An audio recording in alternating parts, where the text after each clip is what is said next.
The psalmist now contrasts God's eternal purposes with man's temporary plans.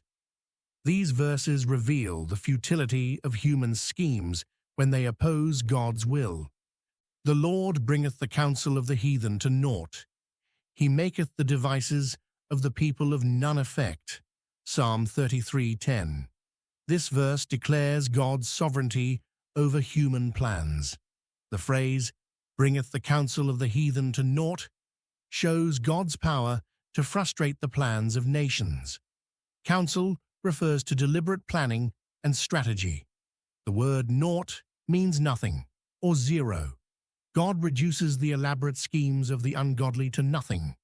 The phrase, he maketh the devices of the people of none effect, reinforces this truth. Devices refers to plans and purposes. The expression of none effect means they accomplish nothing. Human wisdom cannot stand against divine will. Nations gather and plot, but the Lord laughs at their arrogance. King Sennacherib of Assyria also learned this lesson. He sent messengers to mock Israel and their God. He boasted of his conquests and threatened Jerusalem, but God spoke through the prophet Isaiah. Because thy rage against me and thy tumult is come up into mine ears, therefore I will put my hook in thy nose and my bridle in thy lips, and I will turn thee back by the way by which thou camest. 2 Kings 19:28. That night the angel of the Lord struck down 185,000 Assyrian soldiers. Sennacherib returned home in shame. God made his devices of no effect. The counsel of the Lord standeth forever, the thoughts of his heart to all generations. Psalm 33:11. This verse presents the opposite of human plans. The phrase, the counsel of the Lord standeth forever, declares the permanence of God's purposes. While man's plans fail, God's intentions always succeed. The word standeth means remains firm and unmovable. God's counsel does not change with circumstances. The phrase, the thoughts of his heart to all generations, emphasizes continuity.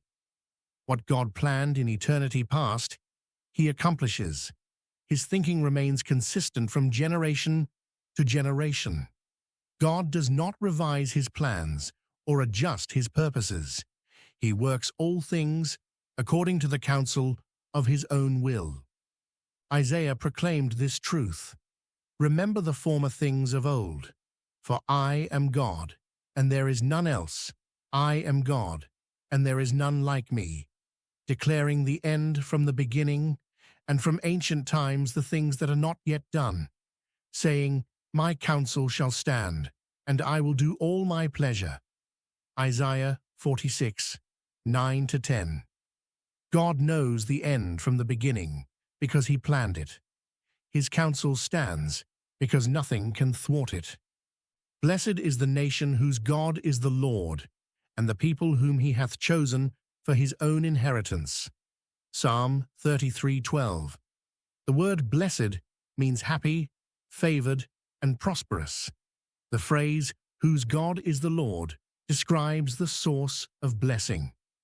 Nations find happiness when they acknowledge the true God. The phrase, the people whom he hath chosen for his own inheritance, speaks of a special relationship. God chose Israel as his own possession. He called them out of Egypt and made them his people. This principle extends to all who trust in God. Likewise, the church becomes God's inheritance through Christ.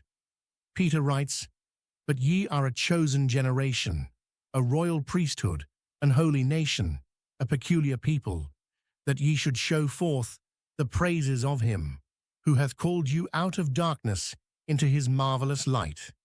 1 Peter 2:9. Human plans fail, but divine purpose always prevails. The nations may rage, but God rules. The counsel of the Lord stands forever.